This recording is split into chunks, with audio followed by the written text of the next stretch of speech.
wai dama haka Hausawa da Fulani suke rayuwa cikin aminci? Ai ba tun yau ba, sama da shekara 100 da suka wuce, Fulani da Hausawa abokai ne wanda abotakarsu ta zama 'yan uwantaka. To suwaye suke yin kidnapping? Wasu gurɓatattu ne daga cikin Fulani da Hausawa. Suwaye suke sata shanu? Wasu daga cikin gurɓatattun Fulani ne da Hausawa.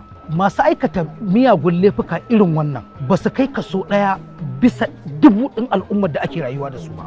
Har gobe, har jibi, Fulani da Hausawa abokan juna ne. Tabbas ba sai ka faɗa ba, abin da idona ya gane mun a kasuwan nan ya wadatar.